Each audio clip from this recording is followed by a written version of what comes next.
ha sido la parte económica. Eh, Tal vez de este último año, todas las decisiones que ha tomado el gobierno, los pros, los contras, igual tenemos las decisiones del Ejecutivo, porque siempre pues se sigue gobernando, ¿verdad? En vivienda, en muchísimos aspectos, y también la parte de las decisiones en una asamblea legislativa, ¿verdad? Tal vez no solo enfocarnos tal vez en nuestra fracción como tal, sino las decisiones a nivel país que nos han golpeado. Entonces hoy tenemos, en el orden que los voy a presentar, es el orden que se van que van a ir dando su exposición. En este caso tenemos a Vicky Ross. Un placer, Vicky, tenerte aquí, politóloga, periodista. Tenemos a don Leiner Vargas, economista, y tenemos a don Luis Gerardo Villanueva, exdiputado y expresidente del Congreso.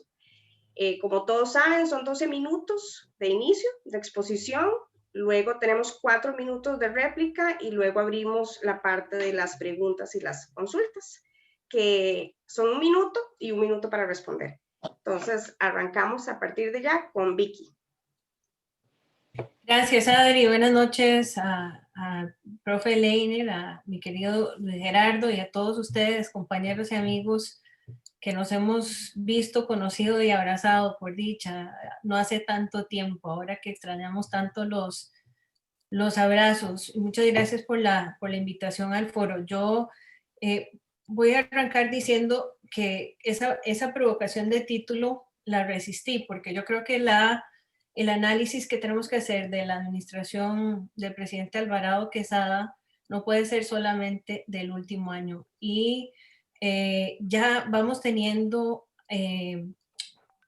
con 2 años y medio un acumulado de lo que viene siendo las acciones y el carácter de este presidente en ejercicio, y no ha sido diferente. La razón por la cual yo no me decidí enfocar en este último año es porque el año y medio anterior tampoco fue diferente a lo que ha mostrado en este año de pandemia, desafortunadamente, ¿verdad? Hay que recordar cómo llega el presidente Alvarado a Zapote, llega con uno de los porcentajes más bajos de votación en primera ronda, ¿verdad?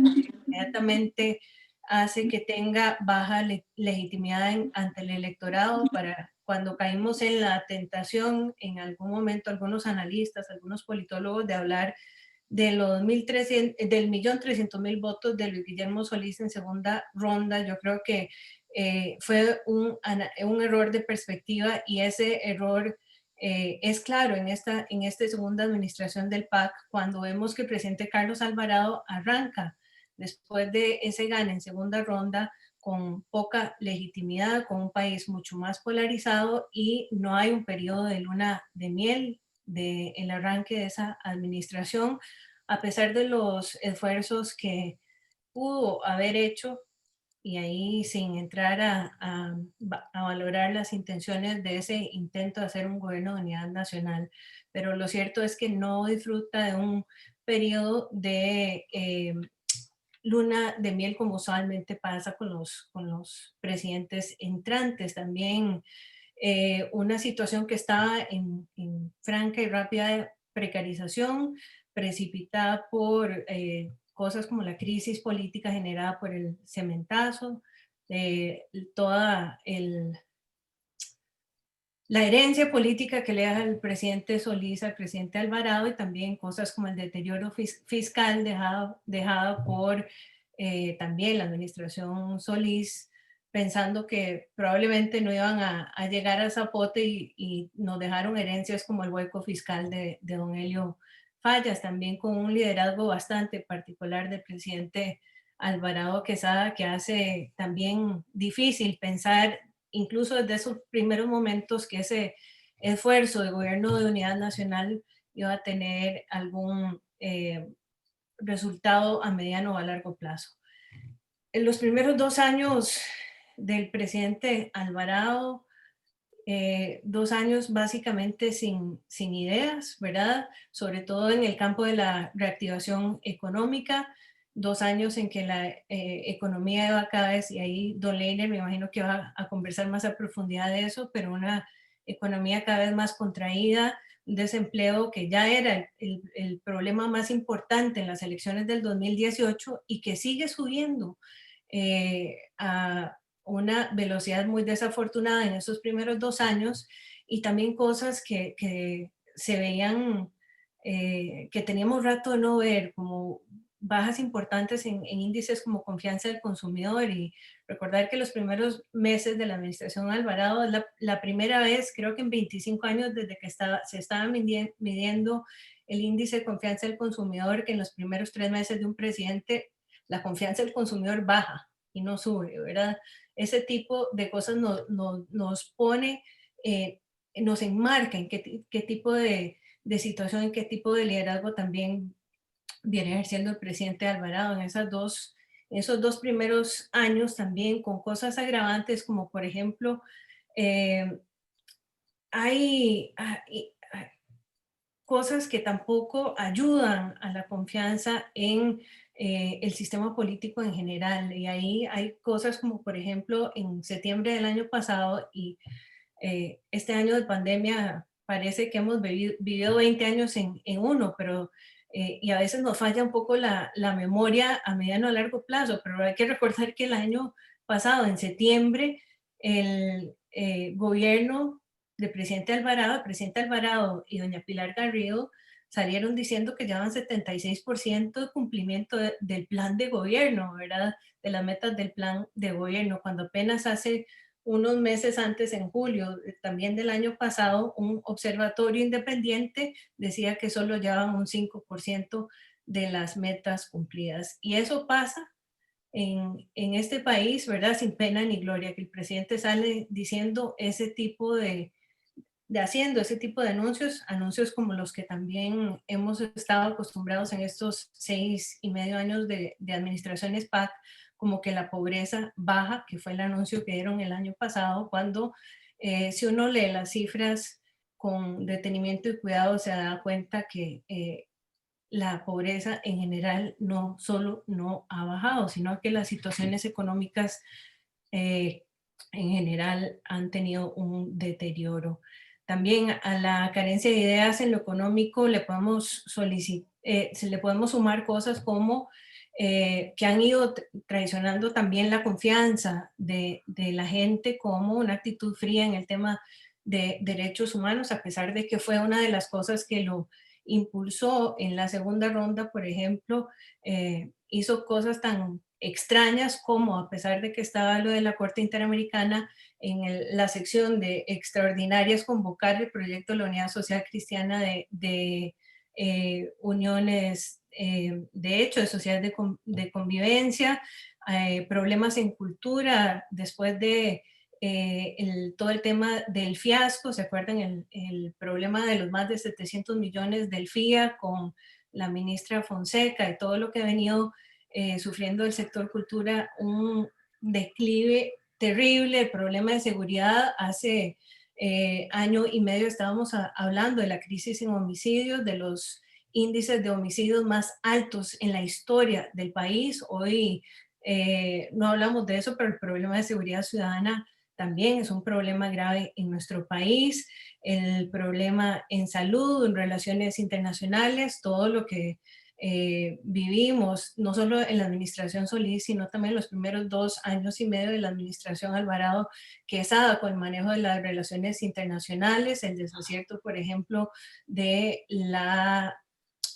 poner a doña Epsi a cargo de la cartera de Relaciones Internacionales, el problema en educación, el primer año y medio con don Edgar Mora, básicamente un tiempo perdido en relación con los avances en educación, medio ambiente, cómo no ha podido manejar el tema de medio ambiente, todo lo que es cambios en la matriz de generación energética, todo el tema de pesca de arrastre. El presidente es un presidente que actúa cuando está solamente contra las cuerdas. Y por supuesto, otro tema como el de la ética en la función pública. O sea, todas las banderas que ondeaba y ha ondeado el PAC en campaña son temas que no solo no se han movido cuando están sentados en la silla en Zapote, sino que más bien los temas ven regresiones importantes. Ha habido también y esto es preocupante, pensando en los temas de calidad democrática,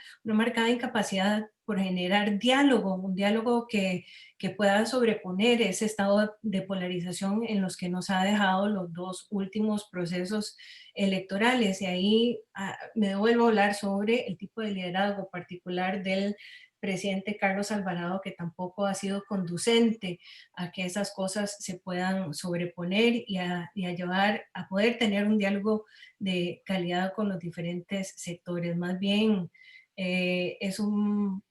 ha sido un presidente, yo diría, de puertas cerradas, ha querido hablar con la gente que son amigos, pero no se ha querido sentar mucho con la gente que tiene diferencias con él, y eso me parece que no ha sido productivo ni ha colaborado a una mejor calidad de la democracia en este periodo. Y si analizamos también estos 2 años y medio, 3 ministros de la presidencia, don Rodolfo Pisa, del Partido de Unidad Social Cristiana, don Víctor Morales, del Partido de Acción Ciudadana, y ahora nuestro compañero Marcelo Prieto. Pero cuando uno ve 3 ministros de la presidencia que ranquean del mismo lado, hay que suponer que es un problema no de las personas, sino del liderazgo que les está marcando el camino.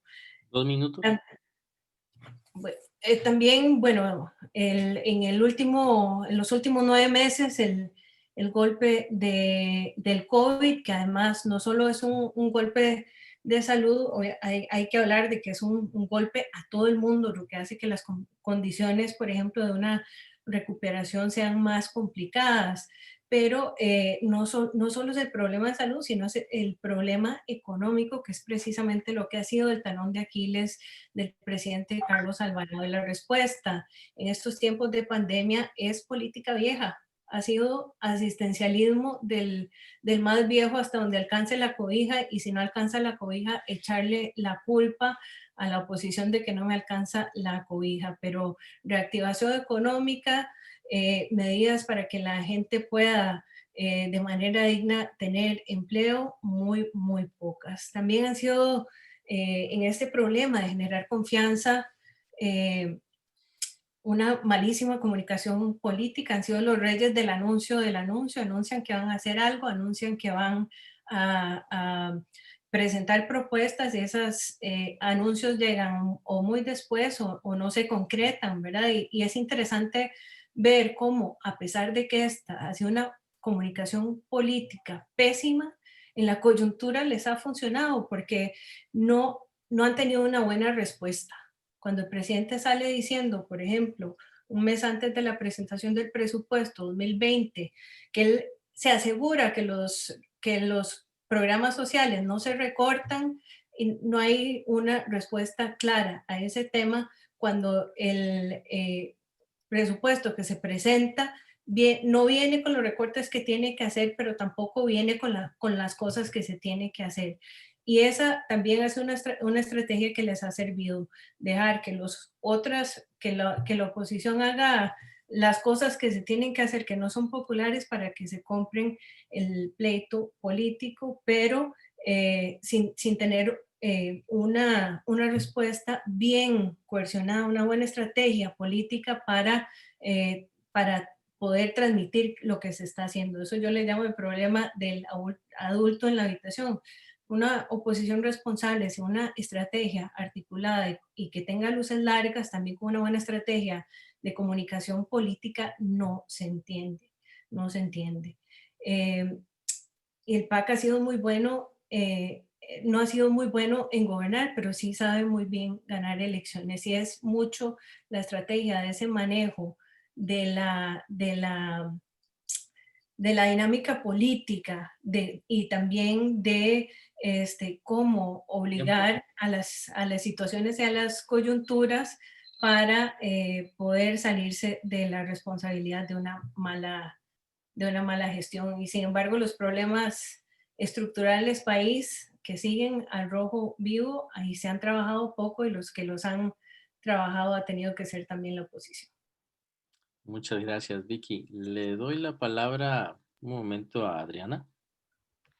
Nada más, porque se me pasó, pero quiero aclararlo. Bueno, que este foro siempre lo organizamos entre Federico Tinoco, Oscar Núñez, Marcos Fernández y esta servidora, pero hoy don Federico no pudo acompañarnos tenía que atender unos asuntos familiares y don Oscar está en un seminario, entonces apenas se desocupa, dice que se conecta, pero era para excusarlos solamente. Gracias.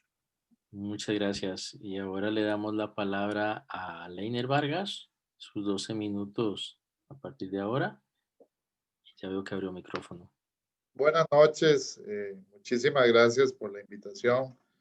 Buenas noches a Vicky y a Gerardo, compañeros en esta conversación, y por supuesto a todos y todas las compañeras del partido que están conectados a este foro, a esta discusión. La verdad es que uno podría ser muy agrio, pero para presentar los resultados de este año de trabajo de la administración del PAC y del equipo de gobierno del presidente Alvarado. Pero tenemos que ir un poco más allá, y más allá de hacer una crítica al gobierno, tenemos que pensar un poco cómo hemos atendido en general como país esta crisis y cómo nos están viendo más allá de las fronteras, y cómo nos tenemos que ver como país para recuperarnos. A mí me parece que el gobierno se equivocó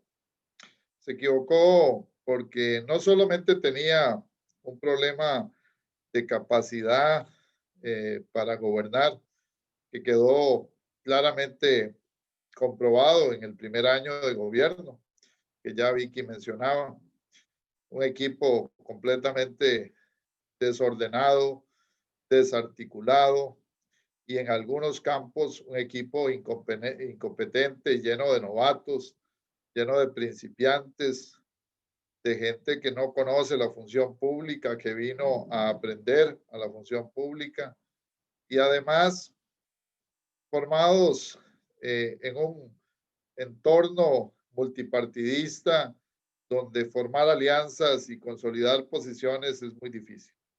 De tal manera que eso es lo que teníamos cuando entramos al año del COVID-19. Pero ya teníamos una economía renca, una economía que estaba padeciendo situaciones estructurales en el empleo, un déficit fiscal alarmante y una situación, digamos, de producción o de capacidad productiva que ya muestra una situación estructural que va más allá del gobierno de Alvarado y del gobierno PAC que hemos tenido ya por varios años, que es un debilitamiento del modelo de desarrollo impulsado por el país en los últimos 30 años. En eso, y a eso le sumamos una interpretación de la crisis equivocada. Se equivocaron tirios y troyanos, algunos de los nuestros también se equivocaron, y pensaron que la crisis iba a ser coyuntural, iba a ser una crisis de 4 o 5 meses que tenía un rebote.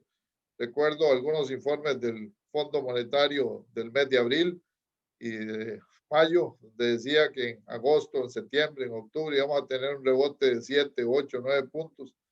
Rebote que estamos esperando todavía algunos, que por supuesto no se dio. Se leyó una crisis temporal y el gobierno de Alvarado corrió a tomar medidas de corto plazo, medidas que lo que hicieron fue hacer un hueco fiscal enorme, una profundización de la crisis. Cuando una crisis estructural se atiende con medidas coyunturales, lo que uno hace más bien tomando esas medidas coyunturales es agravar al enfermo, a la economía, a la sociedad. Y entonces se inventaron cuanto subsidio pudieron, se inventaron cuanta exoneración quisieron, le hicieron grandes huecos al sistema impositivo y tributario, y hoy estamos padeciendo los resultados de una muy falsa y mala planeación de la situación de crisis. Esa situación de crisis se expresa en situaciones tremendas para las familias costarricenses, que hoy no han estallado en una crisis social y de protesta profunda porque estamos en una economía cerrada, porque estamos en un entorno de miedo, porque todavía hoy a la gente se le da garrote, ¿ah? Cuando sale a protestar. Pero hay muchas familias, muchísimas personas que están padeciendo de desempleo, de hambre, de pobreza, de exclusión y que además se sienten total y absolutamente desilusionadas. Eso es un caldo de cultivo para la protesta social una vez que el COVID pase. Y eso tenemos que tenerlo en cuenta porque va a ser el resultado de uno de los peores gobiernos de nuestra historia. El problema social tiene que ver con dos cosas. Por un lado, una atención del tema sanitario con medidas tremendamente forzosas de cierre económico, que hoy estamos viendo que buena parte de ellas pudieron haber sido mucho más tranquilas, que estuvieron demasiado sofocadas, ¿verdad? Pero que de alguna forma han terminado por mostrar que en materia sanitaria la solución era una solución mixta y no una solución de cierre total. Tenemos un problema, resultado de eso, cerca de un 40% del parque empresarial en varios sectores productivos está quebrado. Y cuando digo está quebrado, es que lo tenemos con un respirador artificial en los bancos, pero cualquiera que conozca del sistema financiero sabe que cuando un banco tiene un 40% de la cartera sucia, de gente que no paga el crédito, de gente que no está atendiendo sus deudas, estamos ante una quiebra masiva de empresas y ante una quiebra masiva de personas, de familias, que no van a poder pagar sus créditos, que no van a poder pagar sus deudas. Eso es resultado de acciones incorrectas en todos los ámbitos, no solo en el ámbito central del gobierno, sino también en el ámbito legislativo. Ahora podemos hablar de algunas de las medidas que están en la agenda. Esa situación se agrava porque tenemos a 1 millón de personas en el mercado de empleo informal, vendiendo cuanta chuchería, jalando de manera informal, de una forma grotesca. El empleo informal nos ha atacado. Yo hoy no reconozco San José, Heredia, Cartago, se parecen más a Managua, a San Salvador y a Ciudad de Guatemala, porque efectivamente tenemos un crecimiento anormal en Costa Rica en la informalidad. Y eso es un problema seriosísimo, estructural, de largo plazo, que empieza hace ya algunos años y que se agudiza con esta crisis del COVID-19. Y la respuesta del gobierno es clientelismo puro. Es un bono para que no trabaje, es un bono para que se quede en la casa, pero además es un bono que solo alcanza para comer o medio comer.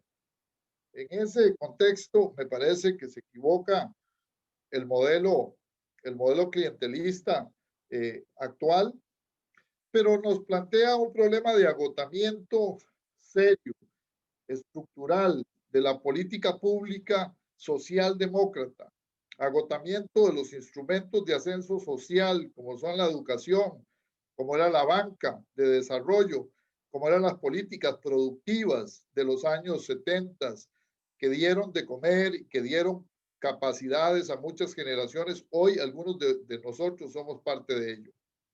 De tal manera que el PAC se ha transformado esencialmente en un partido político clientelar y le funciona bien el clientelismo.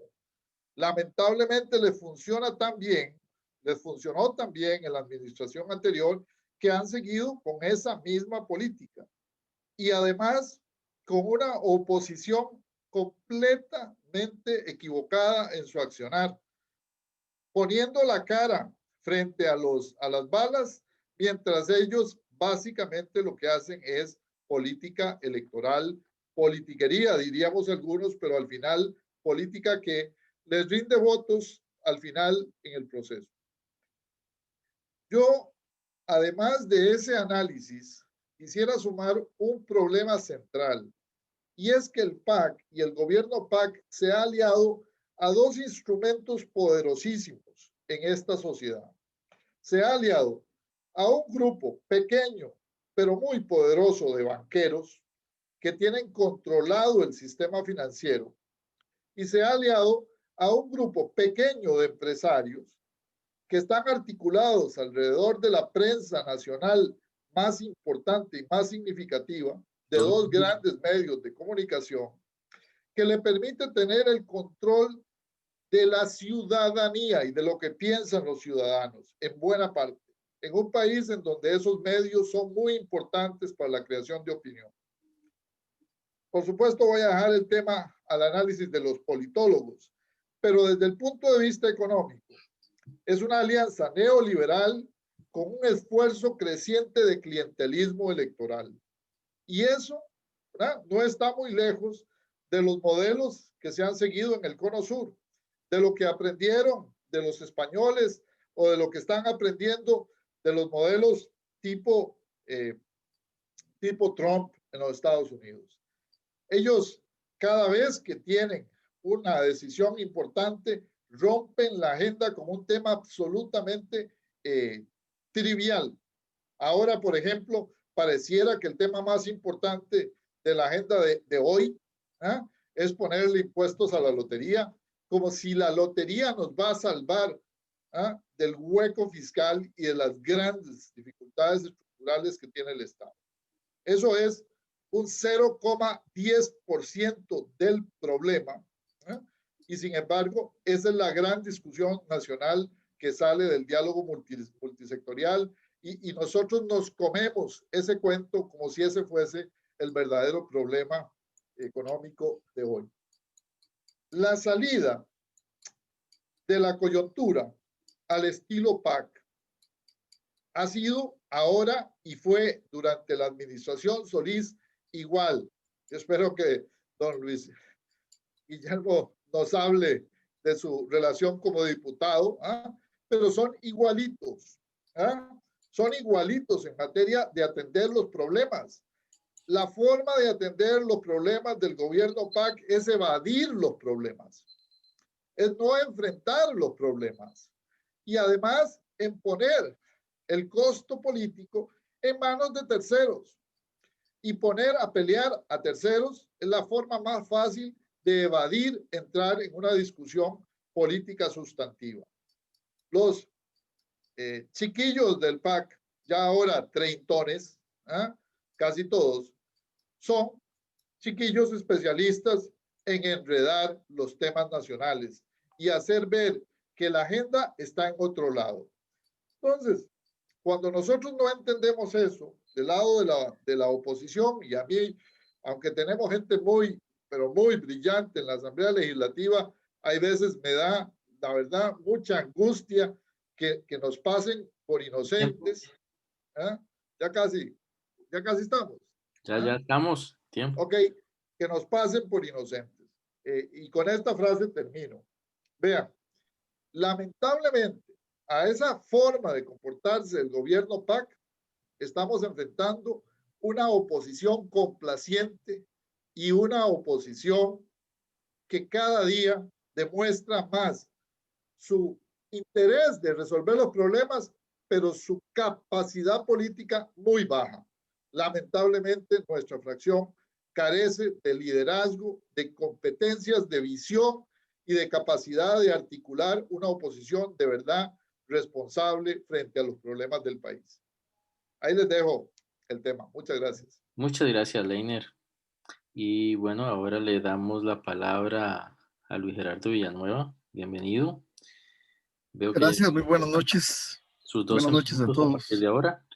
Y a todas, a Leiner y a Vicky, compañeros aquí de de comentaristas en primer término para después oírlos también a ustedes. Me parece que tengo que comenzar porque coincido con todos. Aquí no hay discusión, ¿verdad? Esto es un diálogo en donde tenemos efectivamente la coincidencia de que el gobierno ha fallado. Lo que pasa es que podemos subrayar algunos aspectos. Decía Vicky, yo quiero comenzar con eso, que este es un gobierno y el PAC es un gobierno que sabe ganar elecciones. Y yo difiero en eso. Y esto es importante verlo porque cómo asume el poder y cómo ejerce el poder. Yo creo que el PAC no es que sepa ganar elecciones, es que la oposición pierde las elecciones. Y por ausencia de alguien que quiera ganar una elección, gana el PAC. En la primera, se retira el candidato porque cree que va a ganar Acción Ciudadana, don Guillermo Solís, y entonces se retira porque decide que él sea el presidente sin esperar una elección y un debate, una propuesta, un debate de propuestas, y entonces decide. Y entonces uno dice, bueno, ganó el PAC, iba a ganar. Bueno, está bien que pueda ganar, pero ganar sin discutir, sin una contienda que permita escoger, eso lo que nos parece a nosotros que entonces el PAC la tuvo fácil, caminó. Entonces la meta de esa elección fue 1.300.000 votos, si no me equivoco. Eso fue. Tuvo el taco de ver, ¿verdad? ¿Cuál era la meta? Es decir, no solo ganar, sino que ganar bien. Entonces ahí difiero, no gana fuerte, gana fuerte. Y en esta es igual, nosotros cometimos errores, todos los partidos cometieron errores, pero Liberación cometió errores porque iba de primero, y cuando ya hubo propuestas que eran marginales, que algún entrevistador de televisión extranjera dice, Costa Rica debe ser un país de otro mundo, porque su principal problema no son los económicos ni los sociales, sino el principal problema es si hay matrimonio igualitario o no hay matrimonio igualitario. Bueno, porque así lo llevamos,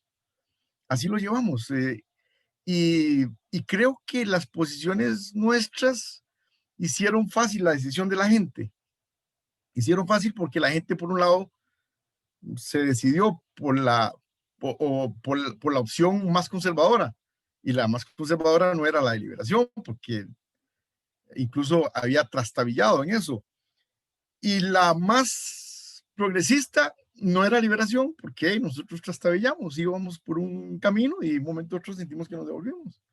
Y entonces, cuando de ahí le dejamos solo al PAC la posición progresista.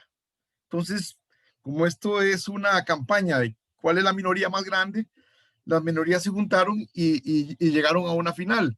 Y entonces uno dice, el PAC ganó por ser el mejor. No es cierto, porque yo incluso creo que Fabricio Alvarado tuvo la propuesta económica más seria, con los grupos económicos, digamos, que de manejo económico que uno podría decir más serios, que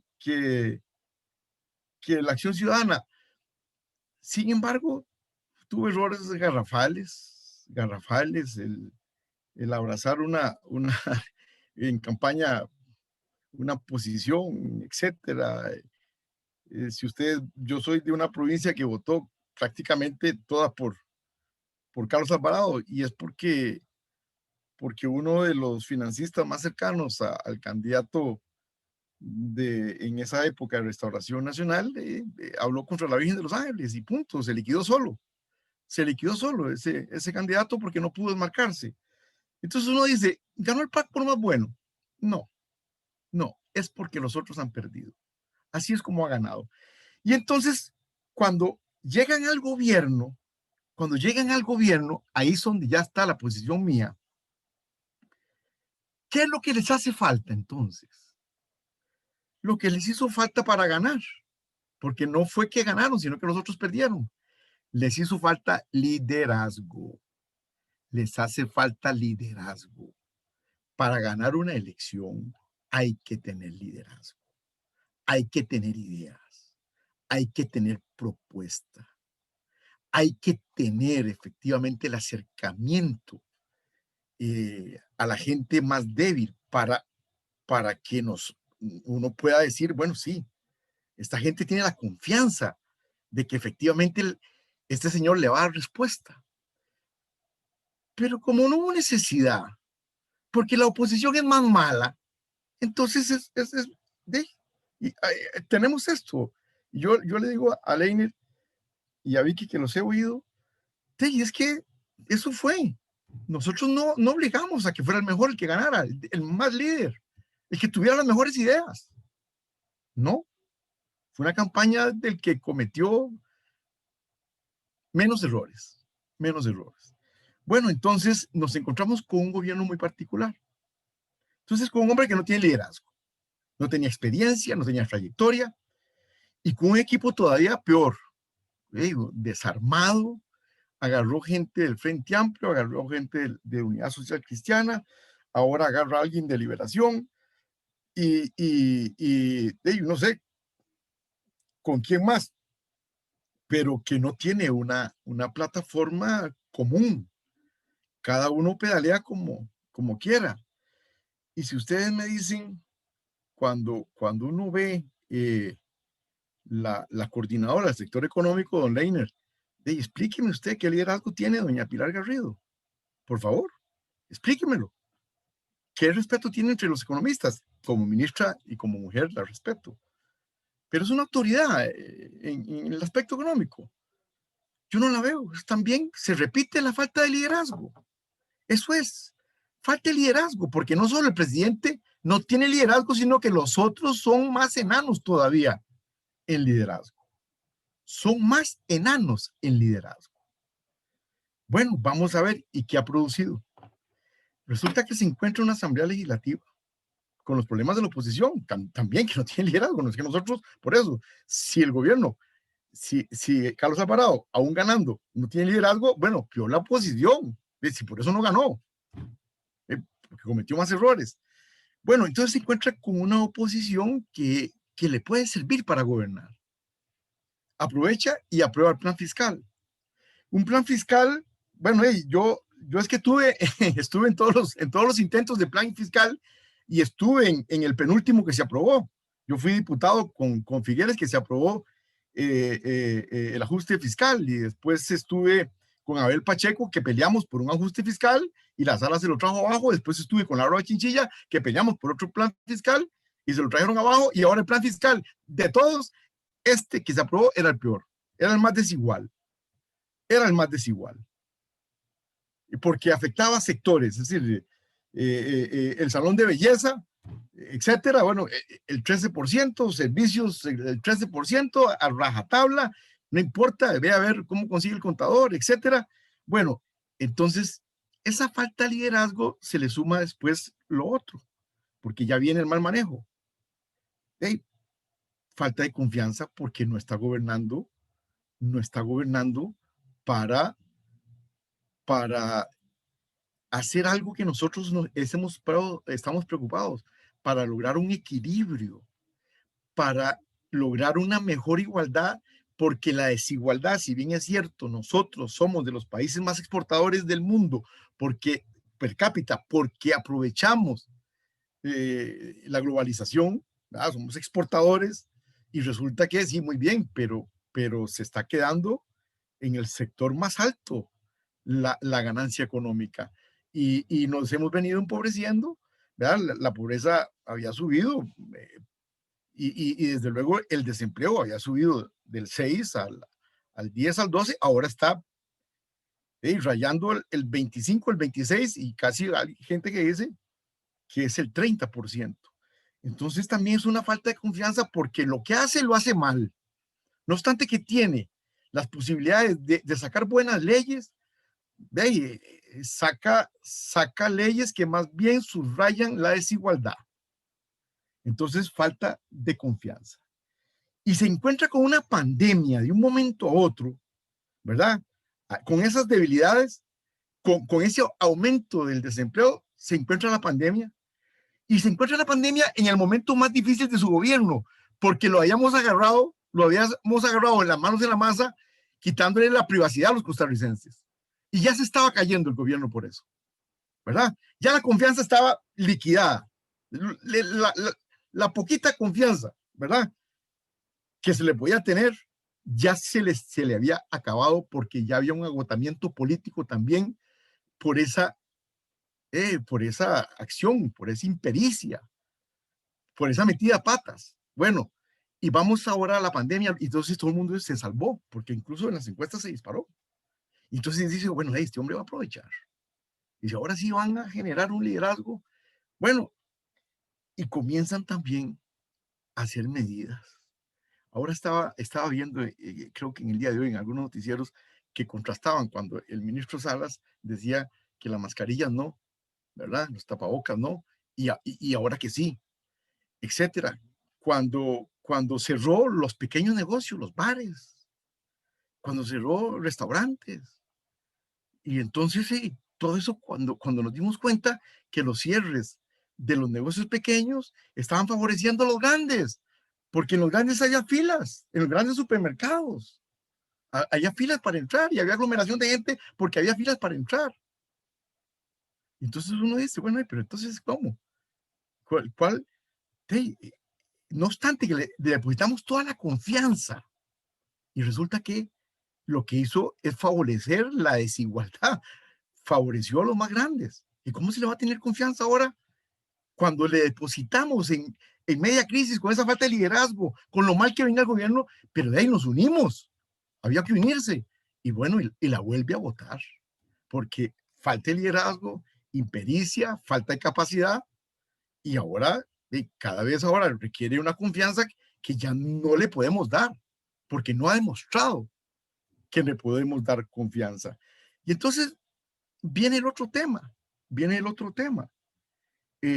bueno, viene la Asamblea Legislativa y le aprueba leyes rápidamente. ¿Y cuáles leyes le aprueba? Resulta que entonces el IVA lo podían retener. El IVA, que es una plata que uno recibe, nada más, ¿verdad? Que no es de uno. Ah, no, pero le dice el gobierno, no, retenga, páguela después, páguela en diciembre.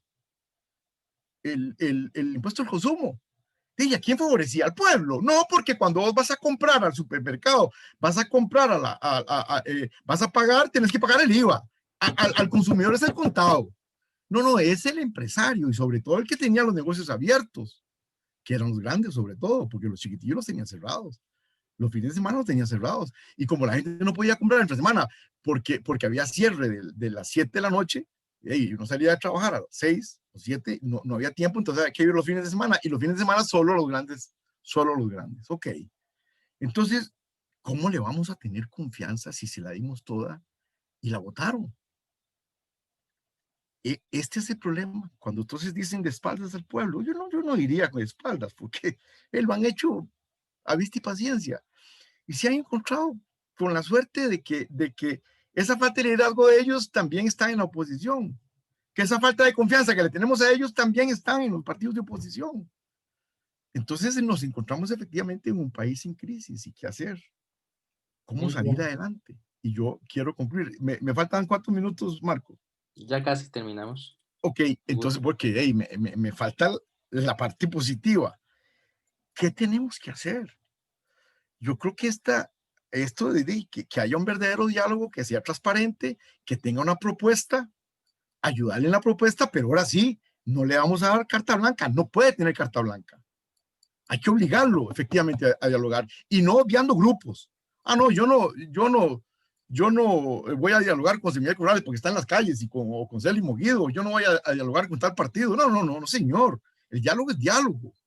Y ya la gente no espera las propuestas de los partidos políticos porque también les tiene desconfianza. Y la gente espera de líderes. Y a veces los líderes se hacen en la calle. Si no los encuentran los partidos, los encuentran en las calles. Bueno, esto es así.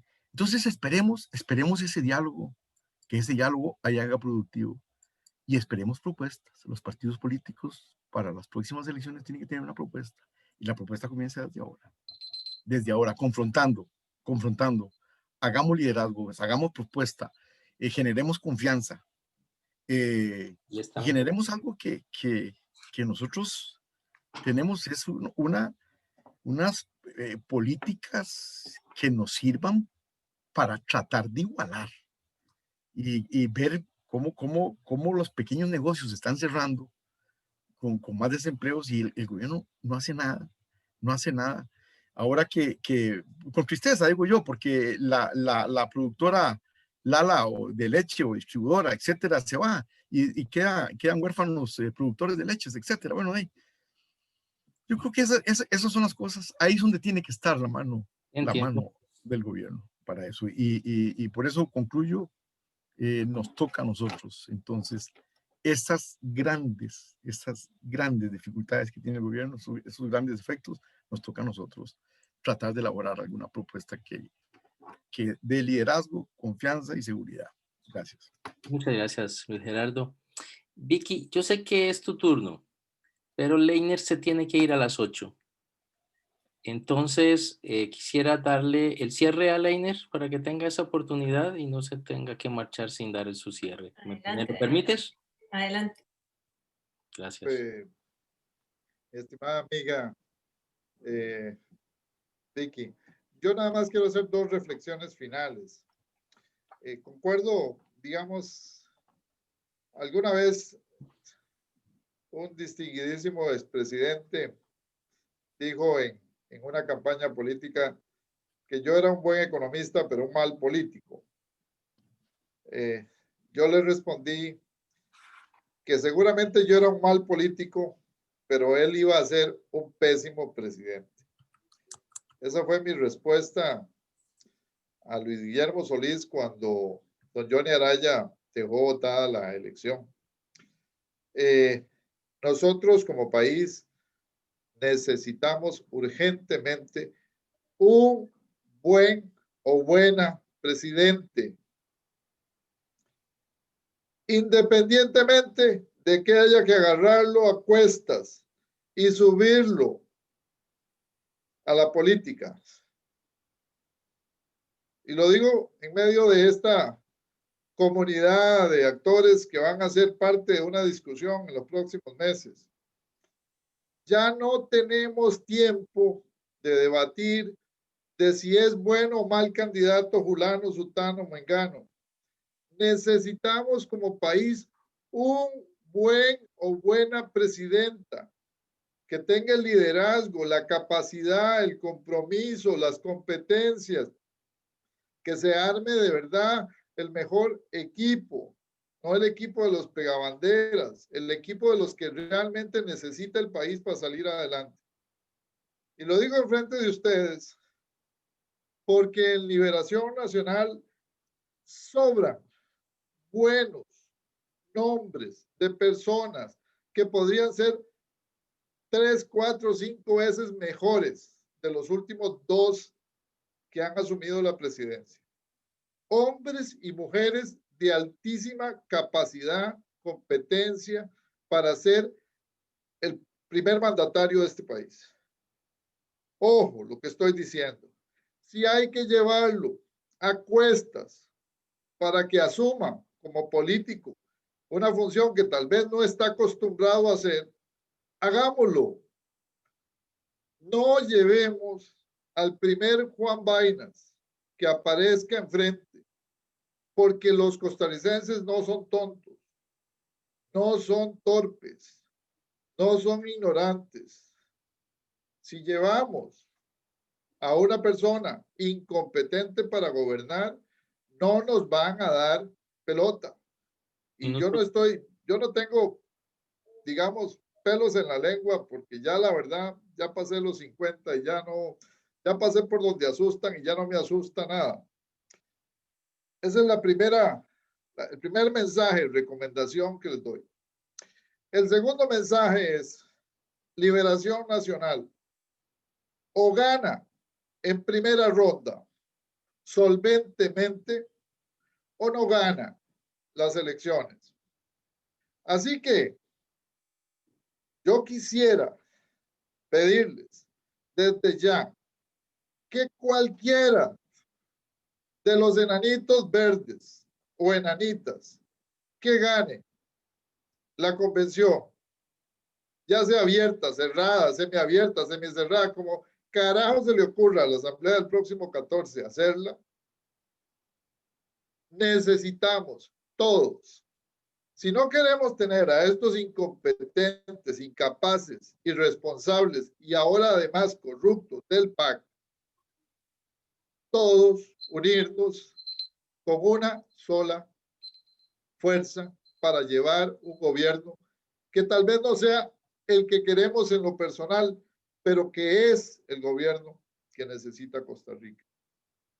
Esos son los dos mensajes que quisiera dejarles a ustedes, porque sé que esta batalla es política, no es técnica. Nosotros sabemos cómo resolver el problema, pero no es un problema técnico, es un tema político. Primero hay que ganar la elección, después hablamos. Gracias, compañeros. Muchas gracias, Leiner. Que tengas buena noche. Me despido de una vez. Todo te salga muy bien. Le doy la palabra a Vicky, sus 4 minutos a partir de ahora. Muchas gracias, Marcos, y gracias a profe Leiner. Yo creo que es un muy buen mensaje y una muy buena reflexión con la que nos deja Leiner, y me sumo a eso. Yo creo que hemos y ahí vuelvo a lo que del PAC sí ha sabido ganar las elecciones. Nosotros las hemos perdido, estoy de acuerdo con vos, Luis Gerardo, pero el PAC nos ha llevado y es parte de lo que decía Leiner también en su presentación del principio, que se han vuelto expertos en desviarnos la atención de lo importante, tanto en la dinámica electoral como también en el gobierno. Nos tienen viendo la mano izquierda cuando la mano derecha está haciendo lo que les da la gana. Y en la dinámica electoral no ha sido la excepción, más bien se han vuelto maestros en eso, y la prueba de ello es que tienen 7 años ocupando la casa presidencial, y que después de los 7 años más desastrosos seguidos en la historia política reciente de este país, que ha tenido un costo social, un costo económico, un costo en desigualdad, en calidad de vida, en seguridad ciudadana, en educación, en calidad de la salud, como nunca habíamos visto, un impacto, los impactos sociales más grandes a nuestro país, además a costo de la polarización social tan alta que tenemos hoy en el país. Como politóloga te digo que después de eso todavía no se podría descartar una tercera administración PAC, y eso es para que se le caiga la peluca a todo el mundo. Y tiene razón Leiner, tenemos que dejarnos de seducir por esa tentación de la pelea interna, y esa decía don Pepe que cuando Liberación iba separado las elecciones perdía, y eso ha sido la máxima que han utilizado nuestros enemigos para vencernos en lo electoral.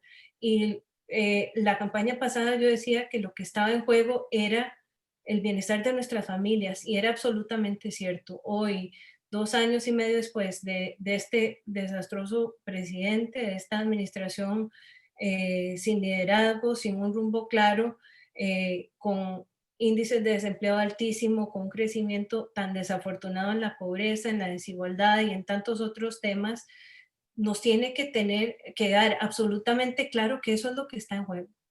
Eso es lo que está en juego, y además hay que decirlo con claridad, Liberación tiene el recurso humano más profesional, de mejor trayectoria, con más capacidad, los cuadros mejor formados para proyectar a Costa Rica no en 4 años, igual que ha hecho Liberación en las décadas anteriores, para proyectar al país de los próximos 50 años. 1 minuto. Y esa es la necesidad real de que nosotros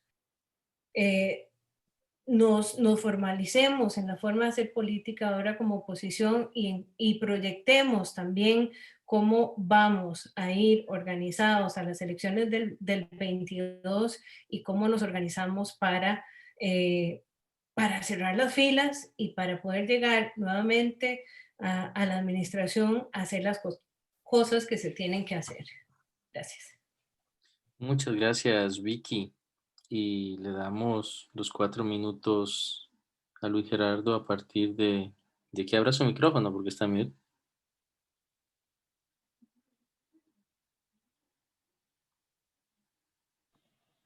Ahí, Perfecto. ya listo. Muchas gracias.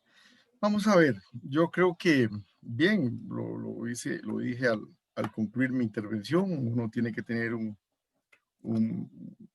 una propuesta, porque no solo es de criticar, y yo creo que efectivamente, yo creo que coincido con Vicky, coincido con Leiner de que Liberación tiene los cuadros. Liberación tiene los cuadros, yo creo que tiene la gente, más bien les sobra, por eso hay las peleas y a veces hasta canibalismo.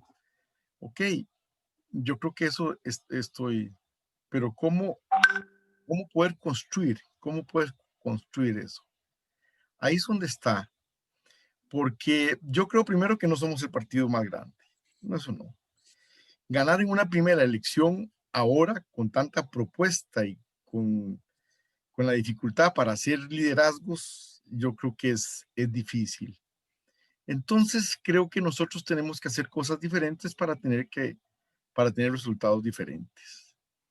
Cosas diferentes es propuestas que permitan estar más cerca de la gente y desde luego más cerca de otros grupos, de los grupos que nosotros hemos alejado. Nosotros tenemos que estar cerca de los agricultores que nos reclaman, tenemos que estar cerca de los maestros que también nos reclaman porque los hemos golpeado, tenemos que estar cerca de los cooperativistas que hemos estado cerca, pero así como tenemos que estar cerca, tenemos que tener una propuesta para los sindicalistas y tenemos que tener propuesta para los pequeños empresarios y además también hay fuerzas políticas que nosotros podríamos ver en un futuro como posibles aliados, porque tenemos que fortalecernos. Muy difícil para Liberación Nacional ahora no tener la posibilidad de estar en la segunda ronda. Y si no estamos en la segunda ronda, peor, pero si estamos en la segunda ronda, ¿cómo hacemos para que no suceda lo que dice Leiner? Leiner dice que si no ganamos en la primera, que lo veo muy difícil, es difícil ganar en la segunda. Bueno, ahí es donde nosotros tenemos que hacer cosas diferentes y tratar de tender puentes y tener una propuesta básica de satisfacción a las grandes mayorías, ¿verdad? Con un liderazgo importante. Nosotros tenemos que generar la confianza sobre todo en lo que es corrupción. Eso la gente nos lo reclama. Y precisamente somos alados porque el PAC hace cosas requete peores y no es que más de muchos consuelo tontos. No, es que a nosotros sí nos lo cobran.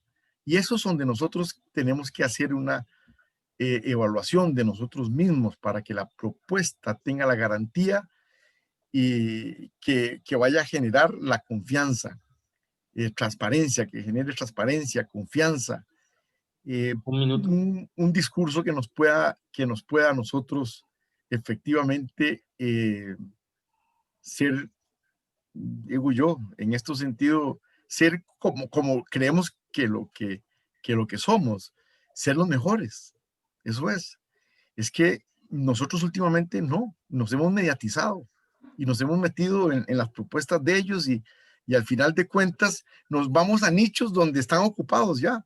Los nichos están ocupados, nosotros no tenemos propuestas nuevas y nos hemos hecho no solo un poco, digamos, para decirlo viejos, sino nos negamos a lo nuevo, nos negamos a abrir las ideas nuevas, nos asusta a veces cosas que en el mundo ahora ya son normales, pero a veces cuando yo veo mujeres con una bandera y con la otra y nosotros satanizamos. No quiero decir en temas, pero nosotros tenemos que flexibilizar, abrir puentes y también tratar de coincidir con grupos que ahora no están cercanos a Liberación Nacional. Y así podemos generar un liderazgo de partido y desde luego necesitamos líderes dentro del partido. Muchas gracias, Luis Gerardo. Tenemos una petición de palabra que es de Alejandro González. Así que tiene su minuto, si desea hacer un comentario o la pregunta y dirigida a quién. Bueno, puede ser pregunta, comentario, pregunta. Vi que decía que el PAC se ha convertido en experto en tirar la bola para que otros asuman la responsabilidad, la oposición en este caso. Yo pienso, la oposición asume su rol de cogobierno porque quiere, ¿verdad? Hay que usar hay que saber usar la estrategia, la calistenia. Y se ha dicho en estos días, el gobierno tiene 8 meses por primera vez de manejar la agenda de gobierno. La oposición tiene 8 meses suficientes para hacer oposición. Hay que ver la moneda del otro lado, no verla desde un solo lado. Entonces, no es que el gobierno tiene la agenda, sí, tiene la agenda, pero la oposición esta vez tiene que demostrar que es oposición. Y sobre todo Liberación Nacional tiene que demostrar que es Liberación Nacional. Por ejemplo, ahora con la ley de empleo público, Luis Fernando Chacón sale con que pedir que lo deje que sea el PAC el que haga las cosas. ¿Por qué tenemos que hacer nosotros? Deje que el PAC se compre los pleitos. Ese es un punto. Y lo segundo, lo que decía Luis Gerardo ahora, y yo coincido mucho, y tiene que ver con el liderazgo. En la Convención de Liberación, cuando la hagamos ahora en junio, pueden haber 20 candidatos o 500 candidatos. Pero el candidato que quede de Liberación Nacional debiera ganar por lo menos con un 65-70% la convención. No importa la convención que sea. Porque si no, si nosotros ganamos uno con 15%, con 10, con 5, vamos a tener un candidato ya desde el arranque deslegitimado. Entonces hay que tener mucha atención, a poner atención a las cosas. El candidato, yo se lo he dicho a algunos, tiene que construir la mayoría desde ahora. Si todos van 20, es que no hay líderes, más bien al contrario, no es que hay un montón de líderes, es que no lo hay. Aunque no hay líderes, todo el mundo quiere jugar de líder. Entonces, hay que construir la mayoría. Y con propuestas, como decía Luis Gerardo, con los grupos que hemos abandonado. Porque de lo contrario, Liberación no tiene posibilidad ni siquiera de llegar a la segunda ronda. Hoy nosotros no estamos en segunda ronda. Y esa es la línea base que tenemos que partir. No estamos en segunda ronda y yo estoy previendo, y ahí coincido con doña Vicky, que el PAC puede ganar por tercera vez. Precisamente por seguiremos nosotros cometiendo nuestros propios errores. Como decían, podemos tener un candidato legitimado desde el principio. Alejandro. Y lo otro, seguir haciendo cogobierno. Cuidado, que la medicina puede resultar más peor que la enfermedad que tenemos. Hay que tener mucho cuidado en lo que estamos y campanear bien la jugada. Campanearla bien. En tiempo, Alejandro. Y muchas gracias por su intervención. Hoy tenemos una agenda corta, así que cierro ya. Voy a leer nada más, Marcos, un comentario que entró al Facebook. Aquí está Moca. Moca le encanta politiquear. La gatita Dani. Dice, Pablo Montenegro dice, yo tengo claro como liberacionista lo que usted indica. Sin embargo, esto no lo tienen claro en el Congreso los diputados de Liberación. Entonces, la oposición es pésima. Por esta razón, el PAC sigue haciendo lo que quiere en complacencia del resto de partidos de oposición. Un comentario más. Yo creo que todos vamos en la misma línea y todos coincidimos tanto con Vicky, con la parte, el enfoque que le dio Leiner en la parte económica y también con lo que apunta Luis Gerardo Villanueva. Entonces, yo creo que yo no daría una conclusión, ¿verdad? Porque definitivamente es diferentes puntos de vista, pero en algo sí, lo digo como liberacionista, y es que nos falta un poco más de oposición, nos falta un poco más de de no enfrentamiento, pero de tomar las riendas en ciertas decisiones. Y yo creo que las decisiones importantes se toman en la Asamblea Legislativa. Entonces sí tenemos cierta responsabilidad. Marcos. Bueno, leo un último comentario y nos levanta la mano Leonidas y con eso ya termino. Bueno, no es comentario, es un poco de pregunta. Si no tenemos propuesta como partido, ¿cómo vamos a ganar? Nos dice Dave Scott, ¿verdad? Es un poco complicado y parte de lo que hemos conversado todos, que se nos pone a veces los pelos de punta cuando pensamos en nuestros resultados y parte de lo que tenemos que hacer es apoyar a ese candidato que vaya a quedar en la convención. Ya sea de nuestro agrado o no, tenemos que apoyarlo en un 100% para poder avanzar a la siguiente fase. Y Leonidas, tu minuto, comentario, pregunta dirigida a quién y cerramos. Estás en mute. Leonidas, estás en mute. Activa el micrófono, por favor. ¿Me escuchan? Leonidas, ya ahora sí. Ok. Bueno, muy buenas noches. Primeramente, muchas gracias por la participación. Hay aspectos que estaba escuchando que son muy importantes, pero siempre me deja un sinsabor el ver que realmente dentro de nuestro partido todavía yo no visualizo personas con un gran liderazgo y con una gran visión de cómo debemos enfocar o enrumbar nuestro país hacia un mejor norte.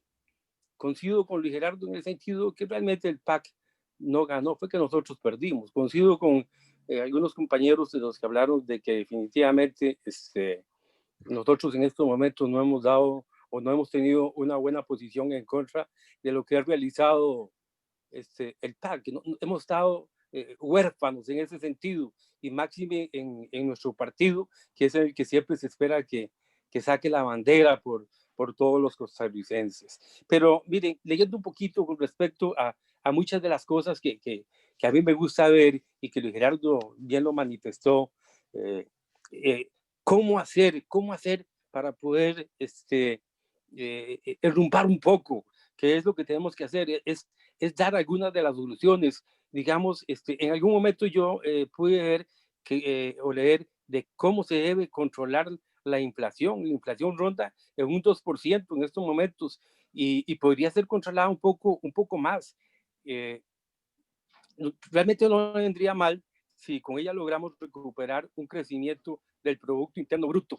Pero, señores, hay algo muy importante. ¿Cómo vamos a recuperar nosotros un porcentaje del Producto Interno Bruto si en estos momentos, y bien lo manifestó también Luis Gerardo o alguno de los panelistas, cómo vamos a mejorar esto si las pymes que son y mini pymes, que son las que realmente sostienen el Producto Interno Bruto, se cerraron con la pandemia y a las otras las cerraron? No he terminado, permítame. Por otro lado, creo yo que, ¿cómo se llama?